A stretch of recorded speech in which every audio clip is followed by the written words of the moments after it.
60 seconds to comply. I think you'd better do what he says, Mr. Kenny. You have 60 seconds to comply. This is minute 71. Part man. Pod machine. Or pod. This minute begins with Ed 209 still kicking and flailing and ends with Robocop on the receiving end of police brutality. How ironic. Hashtag ACAB. What was that? ARAB? No, we don't want to call it ARAB. That's not good. Nope. Ignore. A signed cop at birth. Anyway, we have a guest.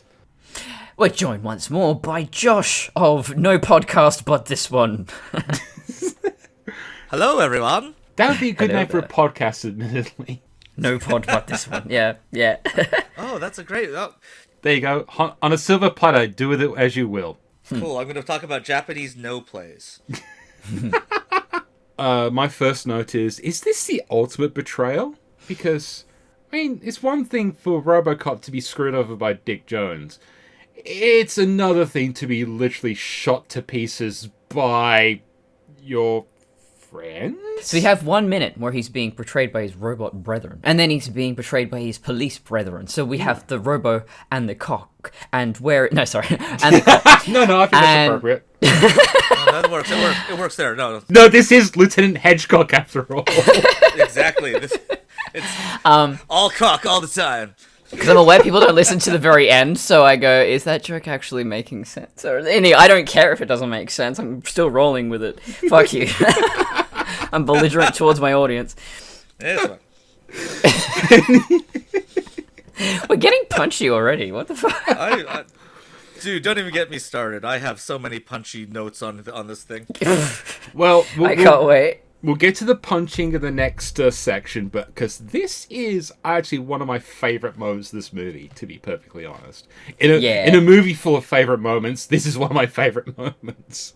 It's very hard to pick one. The whole movie just slaps, as the kids say. Yeah, but this is actually one of the best shots in this film, and it's no, it's in the next minute. Either way, but this is the I like that they do some cop apologizing when, and I do like it. It's the when the actual real cops, you can tell because they're not wearing the SWAT team uniforms, so it's visually there if you pay attention. But like the real cops are there going, you can't shoot him, he's a cop. Yeah. And police solidarity, but Kind of. And then they disappeared. They ran away. I don't know what happened after that. yeah, they don't try and stop him. They just kind of walk away. Well, that's bad. Anyway, just walking the opposite direction. Also, too, if you notice, those were the only cops that had dialogue throughout the rest of the movie. Yes, I think we get the cop that wants to go on strike. We get the strike. Is it that's that super cop? Is that her? Yeah. Is it that? Yeah. I think the only one missing cops. I think the only one missing is the look at that fucking gun. I think that's the reason why the OCP cops want to strike. There's only 5 of them working the entire department. there They're you just go. being killed by Bodicop. The cinematography in this scene is just so dope. The Oh, yeah. lights and the fog and Yes. it's just there's not much to say. Just it's so freaking sick. Just it's freaking sick. How? Oh god! How can you? Yeah, you run out of things to say in this movie. Not for oh my god, this is so bad. More of oh my god, this is so freaking good. Well, like you kind of touched on it, but like I literally started this out by just writing the passion of the Robocop.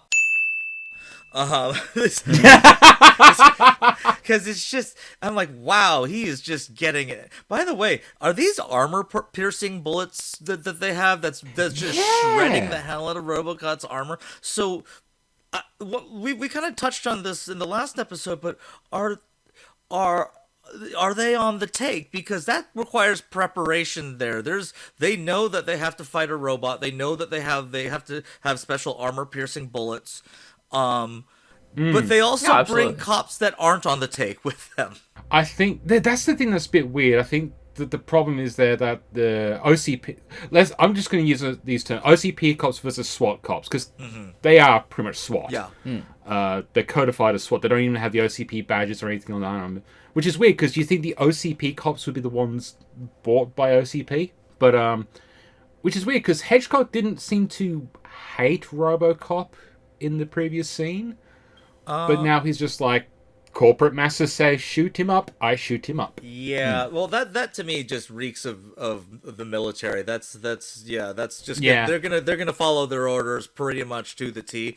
I think Yeah. I always wondered if this is like, yeah, is Hedgecock on the take, or is he still mad about getting shown up? Because he did, because like, who the hell are you? It was kind of like that seems to be, because that's the only other thing. And then while doing my research, I discovered there were two parts. Originally, I believe there was a SWAT. I think he said SWAT captain and a SWAT commander. And Yes. Michael Gregory, I think they got merged into the same character. yeah, I think they got merged. Yeah, because he was up for the SWAT captain, and he had said in an interview that that only gets paid like 3 days worth of work, so technically you're only shooting like 1 day. The SWAT commander gets like 3 weeks. Well, this is kind of a weird story, but he used to be the head of security for Dean Martin. wow. He was. I have it here.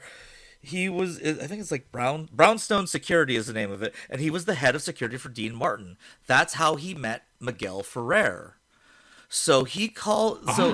He called him up and said like, "Oh, I'm meeting with Ed Neumeyer for drinks." And he's like, "Come with me." He's like, so he showed up like 2 days early, in order and then so he had time to hang out, and he met with Ed Neumeyer, and they're like, and he was like saying like, "Hey, I think Paul wanted you liked you for both parts. Let me talk to him." And I guess the next day they paid off the other actor and said, "No, just stay home." And he got the 3 weeks. So yeah, so he wasn't even necessarily meant to play this character. It makes sense, though, to have them both be... Instead of just trying to reintroduce characters, or even to a certain degree having I guess having a nameless guy face, yeah, kind of would work, but I like that there is that kind of... Courtney keeps bringing off the... what was it? The mirrored tail? Chiasmus, yeah. So I like the idea of bringing back this character that... just this one-off thing, but he's there, like, it makes sense that he's the guy that leads the SWAT cops, and he's the guy that's just going to take the orders whoever's the big wig is telling him to. So yeah, I do wish he was kind of featured in any of the sequels. At least like he would have been perfect for the main villain, like the English guy in the third movie. Why not just have him be the villain, because it's like it's already there. He would have actually been the appropriate age too. But I just but they have actually expanded on the Hedgecock character in the 1988 Robocop the animated series, which I used to watch as a child and have recently rewatched, and for what it is, it's actually pretty good. I still own, I think, I don't know where it is, but I own a VHS tape of some of the episodes, and it never got shown down here to the best of my knowledge, at least not when I was a kid.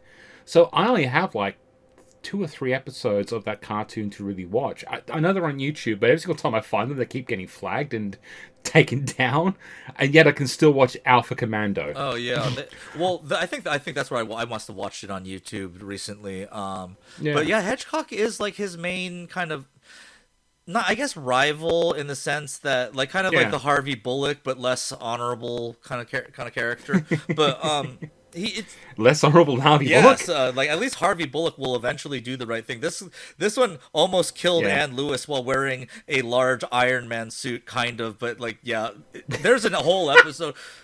What are you doing? I'm a cop. You can't kill a cop. It's murder. A lot of that. That was the cartoon Hedgecock. Look it up. That's what he sounds like. I actually enjoyed the 80s series. Yeah, that's what I mean. It's funny because this weird 80s hyper-violent action film the first thing that happened is got turned into a cartoon series by Marvel. Well, that's what's funny is like I was thinking about it. That has to be the most violent cartoon ever, because in the opening credits, they kill Alex Murphy. They kept it Yes! in, and even the Clarence, like, wow, that's Clarence Boddicker right there. That's that. They kept the shot, and they're firing laser-looking bullets, but it's still there. That means there is a death in every single episode. Granted, it only lasted 12 episodes. Yes. It's fascinating to me that every culture around the world throughout time has had taboo concepts. They have swear words. There are things people are offended by, and obviously it's purely subjective and changes all the time. And when it comes to children and what we shield children from, that ultra sanitized world that we present to kids is so recent. It's less than maybe 100 years old. And it's even more funny when, well, the cartoons you're making for kids do pertain to violence and death, but they try to sanitize it and get around it, and it's the funniest thing to me. Oh yeah. I guess you could use the E.T. What do you call it? Director's cut, I guess, God! when they remove Yes. the guns to the walkie-talkie. Like, what do you think that's going to do to a child to see cops with guns in their hands? Like, what the fuck? They're just going to see that as normal. It doesn't matter because that is a part of real life. I at least give it to Steven Spielberg because that's something that he's been complaining about like for a while. It wasn't like all of a sudden we decided to do it. He's never really been happy with that. From what I recall. This isn't like a like oh, the studio came in, it's like we're just gonna go ahead and remove it. But like this was like the director's choice of that he didn't like that was there. It was unnecessary. I think it was his words. No, I think CGI ET was probably the more unnecessary thing. But go there right this way.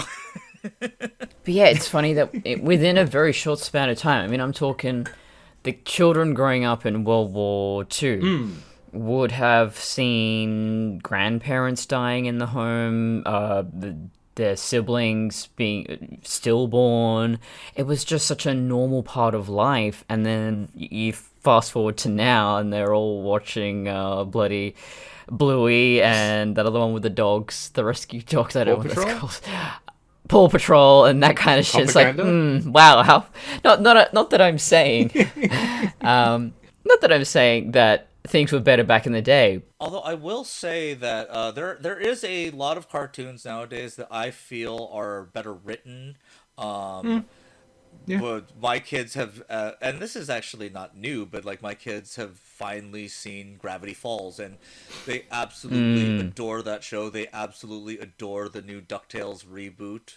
I need to rewatch Gravity Falls. But Avatar, I've been watching Legend of Korra again, and I'm just going, holy shit, how fortunate am I to live in the reality where Avatar exists, and it's not like an obscure show that only lasted for one season and no one liked it. No, it did gangbusters. People love that, and that's showing how we can be sophisticated. That Avatar, yeah, I keep forgetting that existed. But yeah, we're talking about the blue people that like live in trees, right? Oh no, I'm talking about the last Airbender. Last Airbender movie with the yeah. I've never. There's a lot. Anything. Okay, any movie with Avatar on the title, bad. Any TV show with Avatar on the title, good. Yes, but anyway, point being that I think. Avatar is a prime example of Gravity Falls that we can tell really smart, sophisticated stories without being hyper violent or having those dark adult themes. Or if they do, it's just sort of touched upon, and it's entertaining for children and adults. And when you think about it, Legend of Korra too, especially. I mean, that was obviously meant for older kids, but they don't shy away from death. Spoilers to the death, PTSD, spoilers for the first season, but they straight up blow up Amon. He's blown up at the end of that. There's no getting. Yeah. A few people blow up actually. Now that I think of it, but we'll get into that when we see someone else blow up. But so my point being that Robocop, the cartoons, and a lot of these 80s cartoons, it's this very bizarre compromise or middle ground where the stories aren't sophisticated, but there's a lot of adult references or especially violence and murder and all that, but they kind of just censor it in this very clunky, unnatural way. And so yeah, Robocop in trying to export this R-rated concept to children, it just feels so inorganic. It feels so... It feels like a satire. It feels like the kind of thing you'd see on TV in a Robocop movie. Well, it's Watchmen babies. Yeah, Watchmen babies. So I'm just thinking back to cartoons like, say, Transformers. Oh shit, what are we gonna do now? Where they would just be... And I didn't see much of G.I. Joe, but it's almost the same thing. Where there's guns and there's a lot of gunfights in play, but nobody gets harmed. That's why the Transformers movie... We keep coming back to the Transformers movie. I love it so much because, the TV show gets away with, they're just robots. The robots are dying left, right, and center. Who gives a shit? The robots. And then in the movie, they're like, no, you give a shit. Oh my god, you give a shit. No one dies in those. No one dies in those. No, well, my biggest problem is they killed Braun with one shot in the shoulder. Yeah. I hate everything after cheap. that.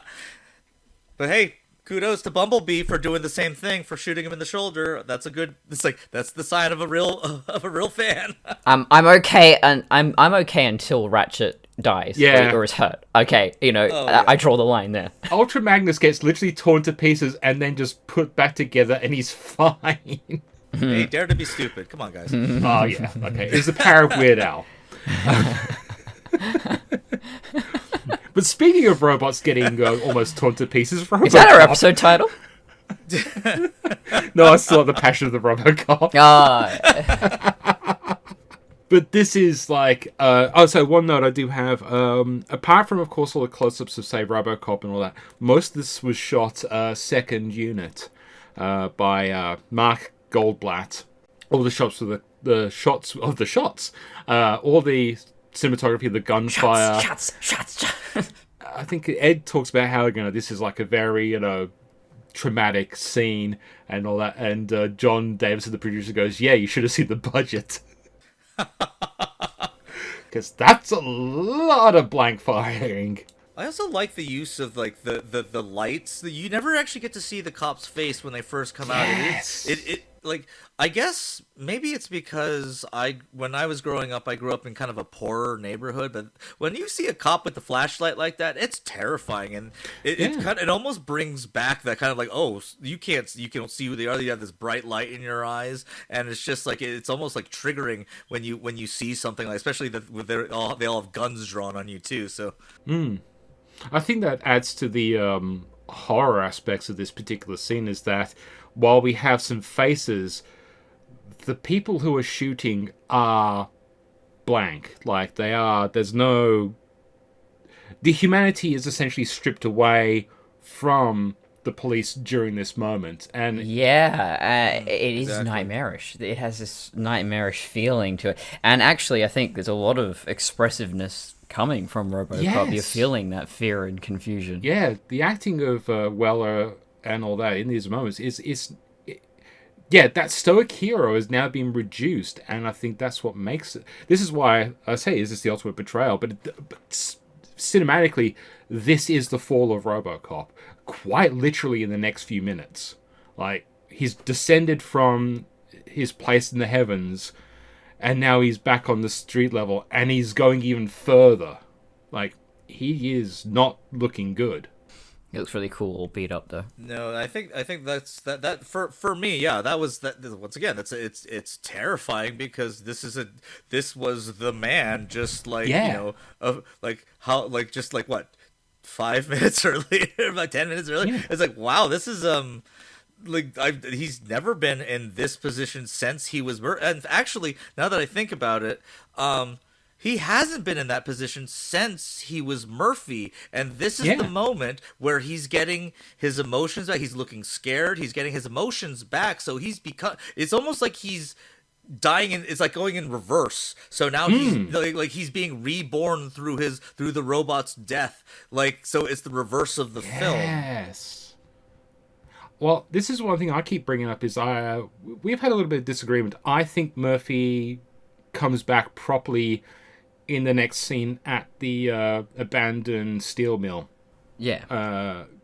When literally the mask is removed, that's when we finally see Murphy again. But yeah, I totally agree. This is almost like the chrysalis period of him, like almost losing that armor metaphorically. I'd love to know what's going through his head at this moment. I think there is more and more humanity coming through, and there's thought rather than programming, command and fulfilling command. Yeah, and I think too, but this probably relies more on the previous scene too. But it's like we saw his eye for the first time. It's stripping away that the overall robotness of it, and we see, oh wait, no, there's still a man behind there. With that visor cracked, we could see the person. Kind of like, they always say the eyes are the gateways to the soul. That's the first, like, with the exception of the scene in the house. That I think the way I have written it in my head is that, and I think it's backed up by what he says. It's like living in a lucid dream where you have like ideas of your past, but you don't quite have concrete memories per se. Like they're just images, like we saw in the house.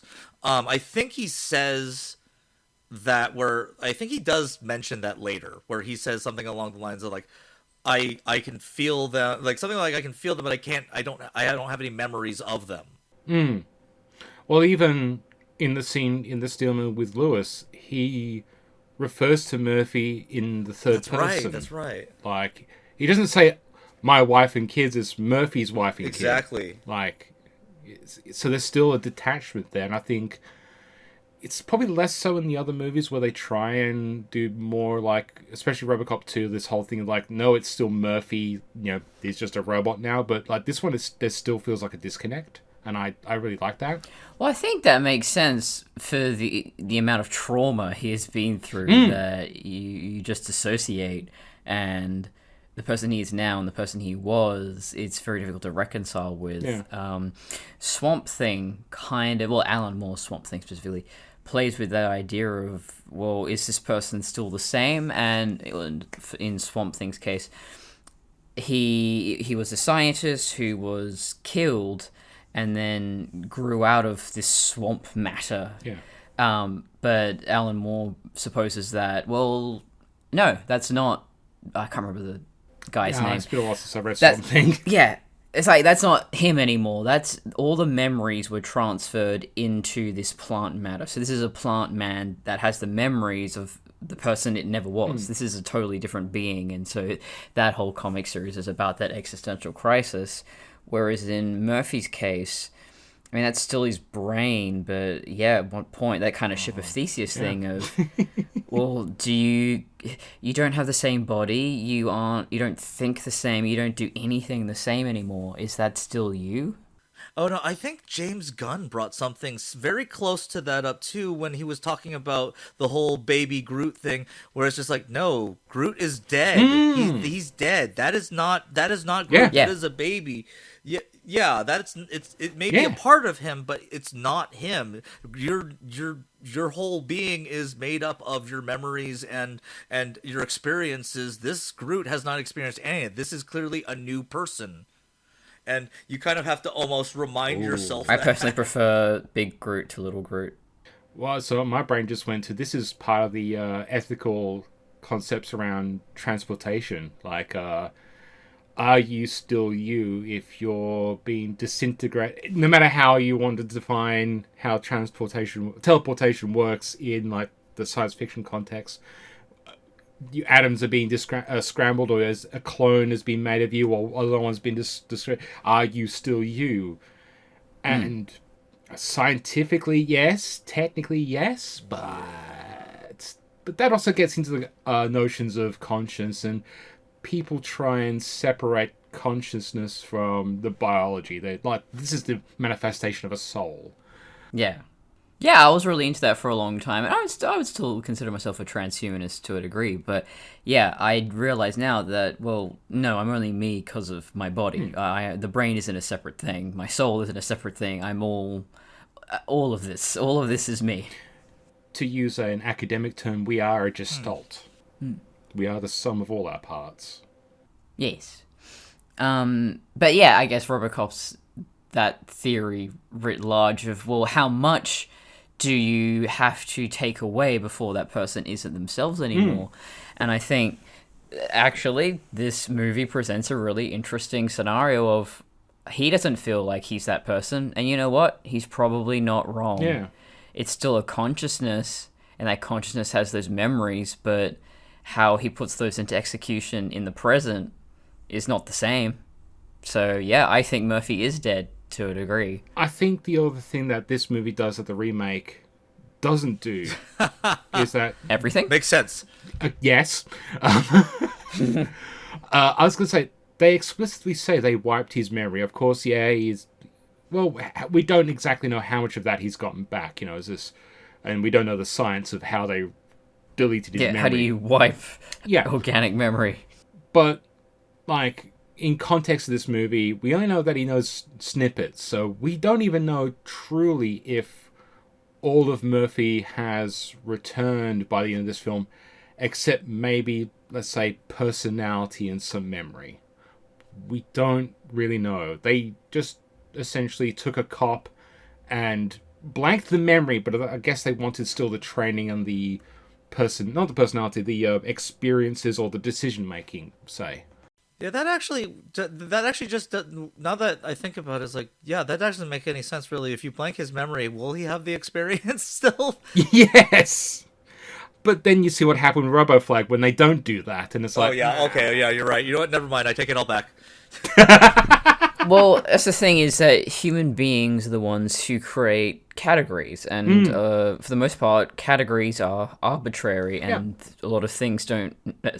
Biology is one very prime example of, well, where do we draw the line between this species and the next, for example? And you think, well, it should be simple. No, it's not. Even as something as simple as sex, a gender binary, a sexual binary isn't black and white. It isn't X and Y. We have intersex. We have chromosome differences. We have a broad spectrum. Humans love to reduce things to simple categories, but reality doesn't necessarily fit that. Yeah. And, I oh god, I thought we were so something else. That's a tangent, I know, but... oh yeah, where you go, okay, so memory and experience are these, we think of them as separate categories, but they're not really. And so if you're trying to approach the brain as almost like a computer, where you go, well, this is the RAM, and this is the graphics, and this is this, and this is that. No, our bodies just don't work that way. It's like, your gut has neurons in it as well. So if you think of the brain as just the thinky box, no, because you also need your stomach, you also need your skin to give you sensory feedback. And that's why they think AI might not, true artificial consciousness will not come out of AI unless we put that in a physical body that gives it feedback, because that might be the most essential part of consciousness. We basically be living like Pirates of the Caribbean. I could taste. It's like I could live forever, but I can't taste or feel anything. Yeah. No, my brain was going back to Douglas Adams, the sardine sandwich robot. I don't read. I'm trying to remember which Hitchhiker's book it's in, but it's how in that universe they devised artificial intelligence is because they programmed a robot that loves sardine sandwiches, and so they put a sardine sandwich in front of it. It'd pick it up, store it in itself, but the act of standing up caused the sardine sandwich to drop out in front of it, so it kept picking it back up into repeated loop to the point where it went from love to hate to depression to or cheese, petrol, cheese, petrol. I think it finally ended on existential crisis. All right. It was weird. It makes so much sense. Boy, I gotta revisit that. But yeah, Cheezoid. No one knows what I'm talking about. No, I did not miss Cheezoid. That's Michelin Web or whatever it is, and it's this. It looks like a little shop vac, and it detects cheese or petrol, and so, but it's really shit at its show, and it has trouble telling between cheese and petrol. So it gets depressed, and it tries to kill itself, and it's poured something over itself. It's like, no, don't set yourself on fire. No, he confused the petrol for cheese. So. But at least he tastes delicious. Yeah, he made himself delicious, not dead. Cheeseoid hates self. Cheeseoid kills self. No, that could have been a good thing for the remake. He could have died by cheese. I wonder how that would happen. Oh my god! You know what? Cheeseoid God, from RoboCop. Yeah, that would have been better. If the remake of RoboCop where RoboCop is made of cheese, I'll totally watch it. It won't be good, but I will watch it. I will watch the crap out of it. That feels like a good segue. I've got no more notes. Yeah, well, my last note was... I know, we always really want to fucking segues, but, looking at the chiasmus, however you like to say it, Deja Reviewer says that Robocop getting shot by a lot of drug dealers in a warehouse is synchronous or parallel to Robocop getting shot by a lot of cops in a parking garage. I don't know, I guess so. Yeah. We are definitely at that, beyond that midpoint where now we are definitely was in the reverse of stuff, but yeah, I'll buy that as a thing. Yeah, we got to the center of the film. That was buy that for $1. Yeah, my last note is of no use to anyone as it is me not sleeping, so it got real crazy towards the end here, where I started comparing it to the third movie of the Ninja trilogy, Ninja 3: The Domination, where Robocop is the reverse of that movie. Think about it. Badass dude gets killed on the job, dies, gets resurrected in a new form, and then seeks revenge on those that killed him. Except in Ninja 3, the people that killed him are the cops. Also, instead of a robot, he comes back. He takes the body of an aerobics instructor. It's a fluid theory. It's not quite there yet. But... I was waiting for you to say he comes back as a ninja, so I'm a little bit disappointed. No, an aerobics instructor ninja. Okay. There's a whole thing. I could talk hours of all those movies. It's nuts. But there actually is very much a scene where very similar to this, where the shots are actually seen, where the cops shoot the ninja. And he's falling and getting shot. It's like, wow, this actually does mirror that scene exactly. And then I went, oh my god, that movie was made in 1984. Did Robocop rip off Ninja 3: The Domination? And that's when I fell asleep. Let's be fair, though. If the ninja got shot up by the cops, he clearly wasn't that good at ninja. Ooh, no. He took out like 40 or 50. He took out an entire department before. He stuck a ninja star between his toes and kicked the dude in the head. It's a whole thing. Oh, yeah. I gotta hunt this thing down now. Oh, yeah. Let me just write that in there. Ninja 3: The Ninja Ring. Ninja-ning? Also, the second movie, Revenge of the Ninja, is actually pretty good too. Okay. Less crazy. And the first one, it's not great. Well, let's stop talking about great bad movies and let's talk about grating bad movies. Yeah. This is Gaslighting Robocop. Alex, how do you feel? I feel fine, Dr. Norton. This is minute 78. This minute begins with the doctors invading Robocop's privacy and watching where he's going, and ends with a black dude named Jerry White, and someone's holding a gun to him all sideways and gangster stuff. I think that was a flashback, but I kind of skipped over it. Because I was like, yeah, who gives a shit? Who gives a shit? Once again, we have learned something that we have already seen before. We just get to see Murphy explode again, which, cool. As things go, that's pretty cool. But like, what did we learn from this whole scene? Other than Murphy's son sad. Oh yeah, but that's literally, we learned that before in the scene directly previous to it. So. What purpose did this scene... The kid's name is just David. It's like you really put zero effort into it. Also, minimum effort. This isn't necessarily the RoboCop movie's fault, but I guess this is a fault of all Hollywood. Explosions are very large. Yeah. I guess it could be future glass. I don't know. That glass in the house would be destroyed. There's no. Yeah. There's a shockwave. Shrapnel's a thing. And Alex Murphy wouldn't be almost dead. He would just be dead. His brain would have been probably liquefied at that point. Yeah, But really, shock. he should be dead. Like not like, oh, he's still alive, but like brain dead. Like, no, he's dead. Okay, I'll give that a pass because in the original he gets shot right through between the eyes. So Yeah, but Oh, that's true. That's true. Yeah, like once again, they do make a point that he dies. Like, Murphy's dead before OCP can get a touch on him. although I will bring up, it's probably not a good idea to use a brain that has a giant hole in it as the brain for the cop. I should really be like Frankenstein. So just like it's like, oh, this is our new invention, Robocop. Well, the way I see Murphy's brain in the original one, it's more like they're using it as a CPU. They don't particularly care that it's got an operating system. They want something that's just raw processing power. yeah, that's what I'm thinking. Is maybe they didn't even need a full brain. They just needed some parts. They didn't even need a cop. They needed some parts of a brain, Yeah. and that's it. And temperament and stuff was a factor, but I wonder if they didn't even expect a personality to be left. They just thought, well, he's been brain dead for however long. They didn't expect that identity to come back, and yet it does. That would actually be a very interesting thing to explore. Is, well, hang on, we just took the raw material.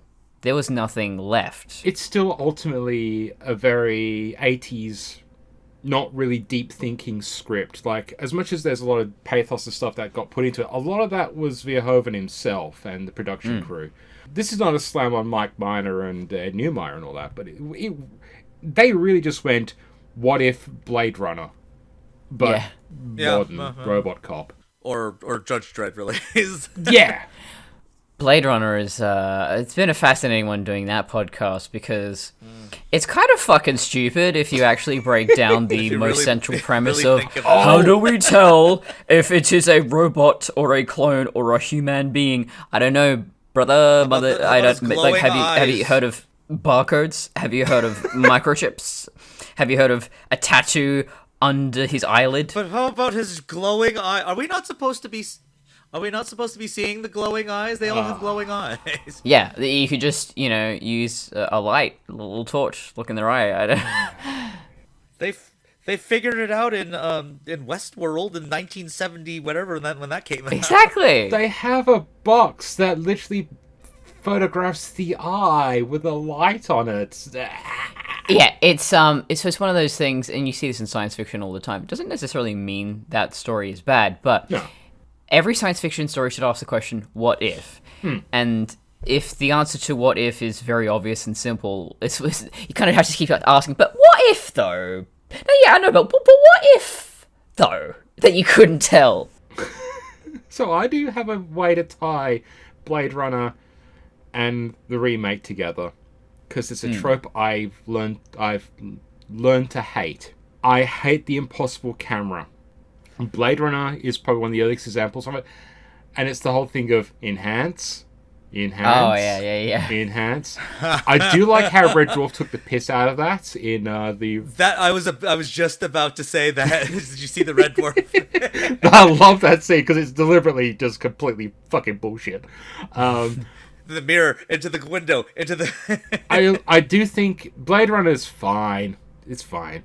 But this one where he's literally looking at security cam footage and somehow piecing the entire scene together from impossible cameras so he can look at his sad child. Okay, this is what I. Oh, sorry. I was just going to say, I think Blade Runner works if you approach it with feeling and dream logic. It is a science fiction, but ultimately it's one that you should feel rather than think your way through. Whereas Robocop has this nice middle ground where has no the logic. big dump. Yeah, it's like this big dumb action movie, and it's not super logical, but at the same time, it has its own inner logic. So yeah, I can. Yeah, and to be fair, honestly, you could tear apart every single movie if you really just closely analyze everything. So far, Christine's been fine so far. The original Robocop's held up. This one hasn't. Actually, original Robocop's held up. What other one? Yeah, it has. Prometheus definitely didn't hold up, but it actually got better from analyzing it. So that was a weird an analytic point. Yeah, it's actually really fascinating. But wait, was it you that described it? Somebody described it as like the most beautiful movie that I wanted to punch in the face. Yes. I love that. That's the perfect description. I'm pretty sure I said that, yeah. I think it might have I been. think that was you that said that. Sounds like me. The only thing I've got close to that kind of poetic justice to a film is the Jim Cameron's Avatar. It's just the world's most expensive tech demo. Yeah. That's the closest I've got to that kind of brilliance. And here's the thing, I didn't even mind Avatar that much. Yeah, it's actually this. Well, it's because it was so overblown. Yeah. So then you hate it because you go, it doesn't deserve that attention. It's fine. Honestly, the thing that I have, the biggest problem I have with the movie is the same problem I have with the new Robocop. It's derivative. It's just like everything else. Like, okay, so this story is basically where you take this and you take that and you just mash it together, and it's just I'm like, it's just we've all seen it before. That's kind of my biggest problem with it. But tech wise, no, that movie's outstanding. But like the only thing I can say about the Impossible Camera though is I kind of had, this movie makes you work for this. If his brain is somehow rewriting what they did, then maybe he's using his own personal experience that of being there to fill in the blanks that the camera doesn't. I don't know. That literally you have to go to and that it still level. doesn't work that way because he's in a freaking car.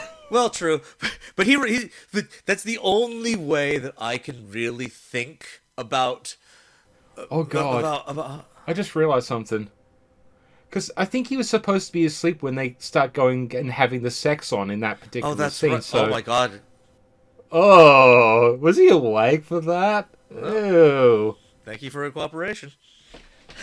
Okay, it was the blandest sex scene ever, so, you know, No one was making any noise. It really wasn't. Speaking of bland, I have this note at 32 seconds of this film. Hey Clara, your husband just exploded. Maybe you should be a bit more concerned for him.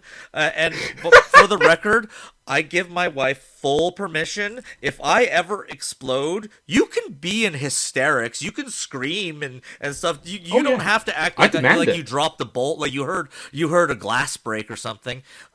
Maybe say something or no. Okay, you're just going bye. Okay. I think the entire cast had all their emotions removed in this fucking film. Yeah. My one note is not even fucking related to anything, but does anyone remember the movie Star Kid from 1997 that starred the kid from Jurassic Park? Yes, it's No. It's little Timmy. I do. Was he in the robot suit? He was in the robot suit, which has this weird. It's like the Guyver, right? I have literally never heard of this before in my life. What the fuck? I remembered it out of the blue the other day. It actually didn't take me too long to track it down. I just remember the robot had a weird-looking face. Really weird. Had a really weird-looking face. It had the kid from Jurassic Park. That was the only other thing I remember. It's like Yoda, but crossed with like an African caricature, Yes, like a racist exactly. African It caricature. had like really big lips. It had really big lips. That's the thing I remember. It looked like. This is not me saying this. It looked like Shaq as Steel. I have seen that one. Exactly like that costume. It looks exactly like that. Oh my God. Oh, can we do an April Fool's episode? It's coming up. April Fool's episode reviewing Steel as if it's the other Robocop. I have seen Steel so many more times than I care to admit. I have Anyway, VHS. The robot in Star Kid has the juiciest ass you've ever seen. It's fucking ridiculous. I don't understand. And there's a lot of long shots of that ass. Robot asses. Cool. Okay. Fuck. Man, what would Johnny Five look like if he had an ass? So, Welcome to 60 Seconds to Comply, where I ask the big questions. If Johnny Five were a human being, he would look like Doug Jones. You all know it. Yeah. Yeah. And he would get fucked. He would get fucked hard by someone. God, this is turned into a horny cast again.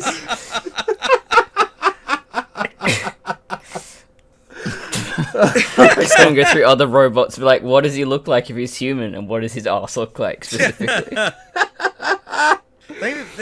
That's what they should have. You know what? That's what they should have done with this new movie. They should have made his suit look like he was buffed out, like in wearing a Speedo. Yeah. That's just my. I mean, Joel Kinnaman is not an ugly guy. I'm just sorry. I'm just thinking about it now. But no, that would work. It would totally work. But actually, I do have one point, one really positive thing I can say. But I guess I could go through it, the whole thing. I actually like that they changed the aspect ratio of the film when he goes into visor mode, because you could see the slight curvature on the top of the screen. I'm like, that's a nice little touch. I do enjoy that. That's a nice. And really Anyway, side note before we move on, R2D2 looks like Kevin Hart. I just want that to be put on the record. Fuck. Oh god, fuck. I can't unsee it now. Fuck. Yeah. Okay. Fuck. I'll buy that. Yeah. Does that mean that C-3PO is the Rock? Absolutely not. He's bloody. K2SOs. Although, no, when I think about that, I could make that work. I think that no, just. Can you imagine The Rock as being completely off model and off character the entire film? Just like kind of like that one movie he did where he was like fat in the beginning. Like, what if that was like the whole movie? Like he was just some skinny dude. Like kind of like how he looked in The Rundown. Like where he was like super, super skinny. Camp effeminate Rock would be fun. That's just the Game Changer movie. That's just that Game Changer movie where he's in the tutu. Well, we have. So my brain just went to Vin Diesel as the pacifier for some reason. Same movie. Actually, that's actually just Mr. Nanny. So it's all the same. Oh god, we're devolving into. Sorry, that usually happens. It's really not much to say other than happens. Robocop, the remake, is shit. Sometimes it's all you can do. But yeah, we'll give them points where, the curvature of the visor. It's nice. There Thinking are about things. that I really enjoy. I do like this idea of the mind taking over the parts of it. I wouldn't have added all that extra stuff, but it doesn't really make any sense. But I mean, the real main reason why they put this scene in the movie is so they can show that his brain is rewriting his own program, because that is the end of the movie. That's the only reason because they have no real explanation of how the end of the movie works. So we have to say, well, his brain rewrites itself, so he doesn't have to follow his programming. Boom, there you go. Yeah. In the third act, when they're trying to watch in on his activity and they're trying to figure out what he's doing, I would like it if he had the ability to just project his thoughts and it's just meow meow meow meow meow meow meow meow meow meow meow meow. I know you can read my thoughts too, boy. There you go, Niall. There's your Simpsons fucking reference. I don't mind the idea that we're seeing Murphy breaking free from this programming. Conceptually, that is cool. That's really cool. Something we don't see in the original movie. We get hints and implied it, but I like that. Just don't make it 5 minutes after he's lost his damn emotions. 'Cause no. Fuck. Pacing. And also, if you're gonna go with the whole aspect of taking away his emotions, don't show a montage of how good of a cop he is after he has no emotions. It's like I'd love to see an early script of this where it's just one person sitting down writing a script, smashing it out, just following conventional writing story structure. Before a studio interferes with it and goes, oh, but we want to do this, we want to do that. Because I think when you start moving things around and shifting things, oh, well, what if we do this? What do we do? Then your fundamental structure starts weakening because you had everything built up in a certain way. But then once you start pushing things around, removing things, extending, whatever, you're ruining that structure. So, something, Josh, you brought up last minute, or I'm not sure we were talking pre or post. The director of this movie, Jose. Oh god, I'm blanking on the name. Padilla. I'm just gonna switch to IMDb because I am lazy. Yeah, Padilla. I made a joke a couple of weeks ago saying this feels like a TV director movie. I did not know at the time, but yeah, this guy makes TV shows.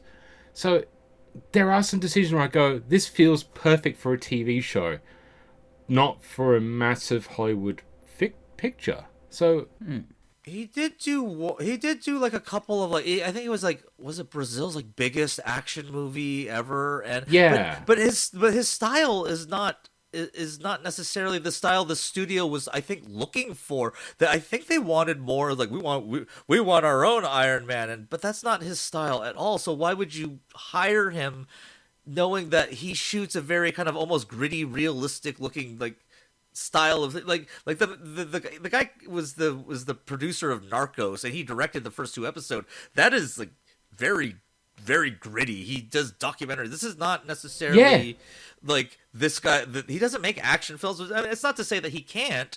It's just if they'd have actually leaned into the documentary, I think this could have actually been a really interesting film. That's what I was thinking. It's like, why not give it that same style that he's really good at? Why wouldn't you allow him to do that? No, you want another Iron Man? Cool. No, this is definitely a completely ruined by ruined by studio movie.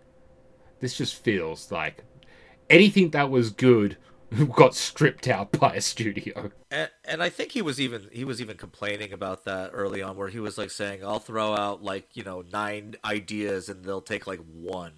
Like it's just like, well, do you want to listen to no? Okay. He apparently recounted that later on, but well, yeah. I'm trying to find the quote. It's on IMDb somewhere. But yeah, they wanted a TV director. They wanted someone who's just used to following orders, and yeah, it just doesn't work. And I'm sorry we inflicted on this upon you, but oh no, it's fine. I enjoy it. I get off on this. This is I enjoy just throwing things and screaming at my TV. I literally one note was literally when he rewrote his brain, it just said how. It's just in big bold letters, all caps, how.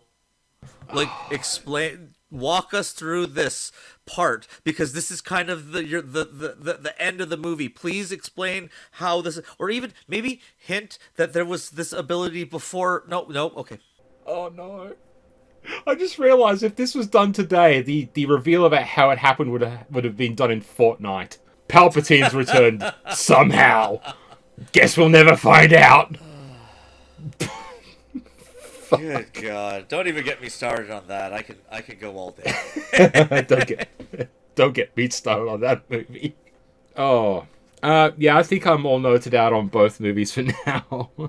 I could do 12 hours on just the 2014 remake. I could just go, just unleash. There should be like the Patton Oswalt filibuster where he talks about something.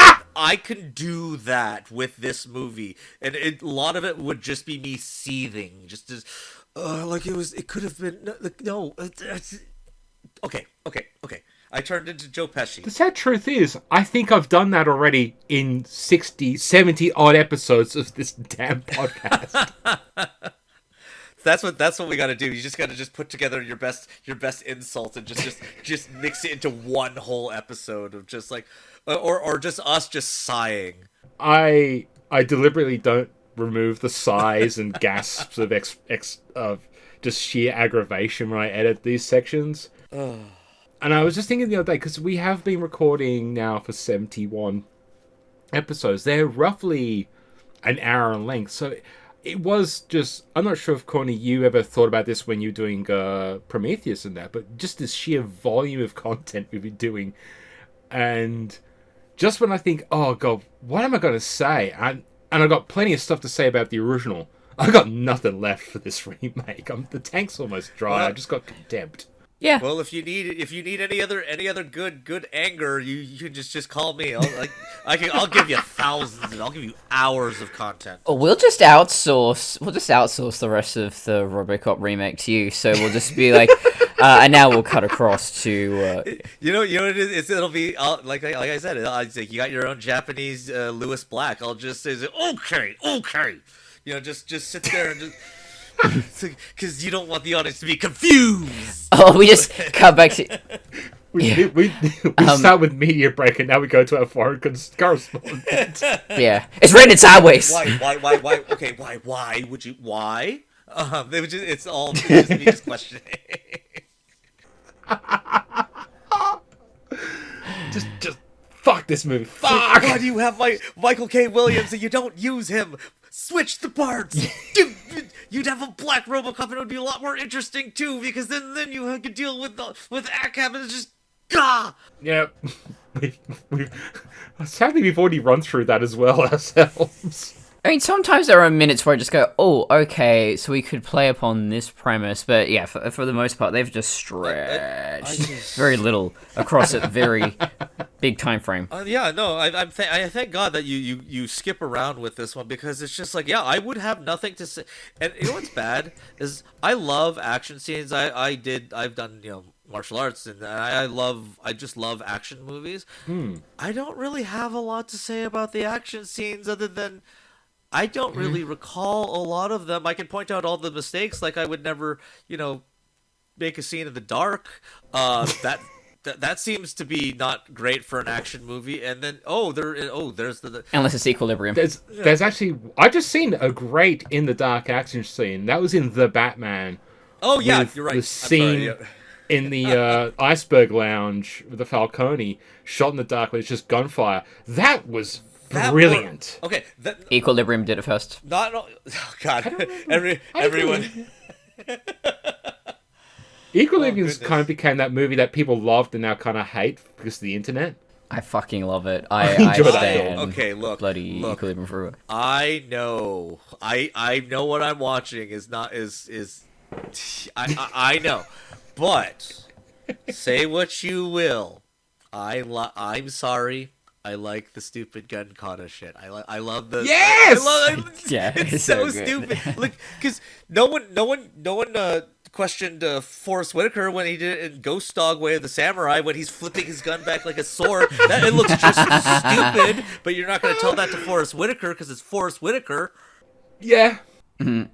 Oh, I love the dumb gun kata. Equilibrium is one of those dumb movies that pretends to be smart, but at least it's got some really fun action. It does, honestly. Yeah, it's great costumes too. Yeah, I actually that white costume. I love that. I was like, I kind of just like, collars for days. His katanas. Oh God, jeez. Fuck yes. Yeah, visually. It's a visually fun film. Movie. It's like Ultraviolet. Terrible film, but visually fun. Yeah, it is visually fun. Should we wrap this episode up? Yeah, we probably should. We're talking about other movies. That's aside. Yeah, it's time to go. So would you like to plug any of your shit, Josh? Let's see. No. So your new upcoming podcast? Other than Equilibrium by Minute. Yes, right. Equilibrium by Minute. Let's see. Actually, I would like to thank both of you for having me on. This is my very first podcast, and it's actually been quite fun. And I actually am looking forward to doing more in the future, if you will. Yeah, we'll get you on for another 60 seconds to comply. You are a natural. It's been a pleasure. It's been awesome. Thank you. Where can we find you, Simon? You can find me on Helios Photos and Fandom Crossing, mostly on the Facebooks and the YouTubes. And I still technically do Kung Pao Enter the Minute. It's been about a year, but hopefully soon. What about yourself? You can find me at traviandesigns.com, patreon.com/traviandesigns, where I do Covenant Minute, Tron Legacy as Tron in 60 Seconds, Blade Runner, and Blade Runner 2049 in the Nexus Minute, which I need to edit to the latest episode. And there's V8s and Heartbreaks, which is the Christine by Minute podcast. I realize a lot of the time I don't actually say what's on the Patreon, so maybe I can entice you to come over and have a little listen. And the first episode of every podcast is free. And you can find us where all good pods are found, but also where all mediocre pods are found. So I'll leave it up to you to decide which category we fall into. Hopefully good. And we are also on YouTube, so head on over there and like, subscribe, all that sort of stuff. Feed the algorithm, you know. Some reviews on iTunes would be good. Have we got some reviews on iTunes? I don't know. I haven't checked in a long time. We probably should check. We'll do that. I believe that's everything. Until next time. Oh, whose turn is it to say? Yours. It's mine. It's mine Okay. to do the Robocock. All right. Stainless steel Robocock. No, it's my turn to do the Robocock. It's your turn to say until next time. Oh, I thought you meant I had to do that. Well, I'll keep my stainless steel Robocock till next time. Oh, that should be the ding. Until next time. Starring Doug Jones as Robocock. That's the only reason I want to keep it. I just wanted that joke.